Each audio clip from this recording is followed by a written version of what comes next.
Praise the Lord. आप सभी विश्वासी बहन भाइयों को हमारे प्रभु यीशु मसीह में जय मसीह की। परमेश्वर की पवित्र हजूरी में आप सबका स्वागत है। और आज परमेश्वर अपने वचनों के द्वारा आपसे बातचीत करे और आपको नए रास्ते पे लेके जाए, यही प्रार्थना हम प्रभु के नाम से मांगते हैं और पा लेते हैं। आमीन आमीन आमीन। मेरे प्रियो, आज हम वचन देखेंगे नीति वचन अध्याय 10 वचन नंबर 4 और 5 हम पढ़ेंगे।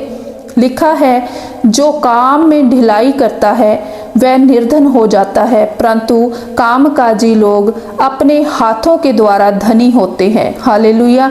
मेरे प्रियो, परमेश्वर का वचन यहाँ पे कहता है उन आलसी लोगों को जो काम करना पसंद नहीं करते, जो चाहते तो ये है कि हमारे घर हो, हमारी कोठियाँ हो, हमारे बंगलो हो, हमारे पास धन दौलत प्रॉपर्टी सब कुछ हो, लेकिन काम करना उन्हें अच्छा नहीं लगता। ऐसे लोगों के लिए परमेश्वर का वचन आज कहता है कि जो लोग काम करने में ढिलाई करते हैं, जो काम करना पसंद नहीं करते, ऐसे लोगों पे जो गरीबी होती है वो आन पड़ती है। हालेलुया। आगे वचन नंबर 5 में लिखा है, जो बेटा धूप काल में बटोरता है वह बुद्धि से काम करने वाला है, परंतु जो बेटा कटनी के समय भारी नींद में पड़ा रहता है वह लज्जा का कारण होता है। मेरे प्रियो, परमेश्वर यहाँ पे हमें समझाते हैं कि जो इंसान बुद्धि से काम करता है और आगे बढ़ता है वो हमेशा धनी होता है। वो हमेशा अपने आसपास कुछ ना कुछ बटोरता है, वो संभालता है, जो बुद्धि के साथ आगे बढ़ता है। लेकिन जो आलसी होता है, जो काम के समय पे भी आलस के साथ सोया रहता है और आलस के में बैठा रहता है, वो काम नहीं करना चाहता, ऐसे लोग जो होते हैं वो लज्जा का कारण होते हैं। क्योंकि ऐसे लोगों पे जो गरीबी होती है, वो जो विपत्तियां होती हैं, जो समस्याएं होती हैं, वो आन पड़ती हैं। हालेलुया। तो मेरे प्रियो, अगर नीति वचन हम इसमें 6 पढ़ें और वचन नंबर 6 से लेकर 11 तक देखें तो लिखा है, हे आलसी, चींटियों के पास जा, उनके काम पर ध्यान दे और बुद्धिमान हो। प्रभु हमें उदाहरण देकर समझाते हैं कि चींटियों के पास जाकर देखो, उन्हें देखो और समझो और देखो कि वो कैसे काम कर रही हैं। वचन कहता है कि उनके ना तो कोई न्यायी होता है, ना प्रधान और ना प्रभुता करने वाला। प्रभु कहते हैं कि उन पे कोई प्रभुता नहीं करता, उनको कोई जबरन नहीं कहता कि तुम ऐसे काम करो, लेकिन फिर भी वो क्या करती हैं, तो भी वे अपना आहार धूप काल में संचय करती हैं और कटनी के समय अपनी भोजन वस्तु बटोरती हैं। मेरे प्रियो, हमने बहुत बार देखा होगा खेतों में जो लोग काम करते हैं कि जब कटनी का समय होता है तो चींटियां कैसे लाइन लगाकर अपना जो खाना होता है, जो भोजन होता है, जो फसल हमारी होती है, उनमें से कैसे छोटे छोटे से टुकड़े वो ले जाकर इकट्ठा करके रखती हैं।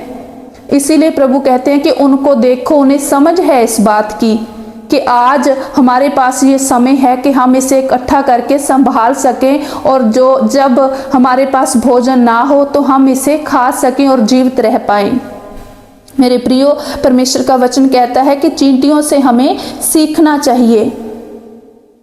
मेरे प्रियो, आगे वचन कहता है, हे आलसी, तू कब तक सोता रहेगा, तेरी नींद कब टूटेगी, कुछ और सो लेना, थोड़ी सी नींद, एक और झपकी, थोड़ा और छाती पर हाथ रखे लेटे रहना, तब तेरा कंगालपन राह के लुटेरे के समान और तेरी घटी हथियार बंद के समान आ पड़ेगी। हालेलुया। मेरे प्रियो, परमेश्वर का वचन कहता है कि ए आलसी मनुष्य, तू कब तक सोता रहेगा, कब तक तू आलस में पड़ा रहेगा, कब तक तू ये सोचता रहेगा कि मैं अभी 5 मिनट और सो लूं, 2 मिनट और सो लूं, कब तक तू छाती पे हाथ रखकर सोता रहेगा।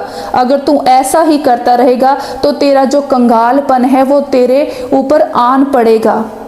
जैसे एक लुटेरा एकदम से आ जाता है, हमें पता भी नहीं चलता, परमेश्वर का वचन कहता है कि वैसे ही तेरा कंगालपन और तेरी घटी वैसे ही तेरे जीवन में आन पड़ेगी, वो गरीबी तेरे जीवन में आन पड़ेगी। मेरे प्रियो, इसलिए परमेश्वर का वचन कहता है कि हमें आलस नहीं करना, हमें आलसी नहीं होना, क्योंकि हमारा परमेश्वर हमेशा काम करता है। हमारा परमेश्वर कहता है कि 6 दिन तुम काम करो, 7वें दिन तुम्हें आराम करना है, विश्राम करना है।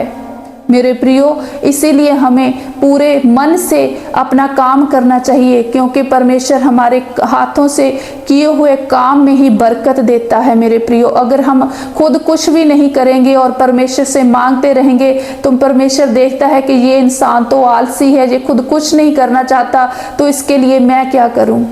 मेरे प्रियो, अगर आपको अपने जीवन में से गरीबी को हटाना है, अगर आपको अपने जीवन में से घटी को दूर करना है, अगर आपको भी अपने जीवन में वो सारी चीज़ें चाहिए, वो सारी वस्तुएं जो आप दूसरों के पास देखते हैं वो पाना चाहते हैं, तो आपको अपने आलस को दूर करना है और बुद्धिमानी से आगे बढ़ना है। जैसे परमेश्वर हमें उदाहरण देकर समझाते हैं कि चींटियों की ओर देखो कि वो कैसे बुद्धिमानी से चलती हैं। वो बहुत छोटी सी होती हैं, लेकिन वो फिर भी इकट्ठी होकर कैसे अपने बीज को, अपने उस भोजन वस्तु को कैसे बटोरती हैं। मेरे प्रियो, तो हमें भी अपने कामों को पूरे दिल से करना चाहिए। अपने जॉब के प्रति हमें पूरा वफादारी से काम करना चाहिए। हमें ध्यान से अपने कामों की ओर बुद्धिमानी से बढ़ना चाहिए, ताकि हम अपने जीवन में वो सारी सुख सुविधा को प्राप्त कर सकें। हालेलुया।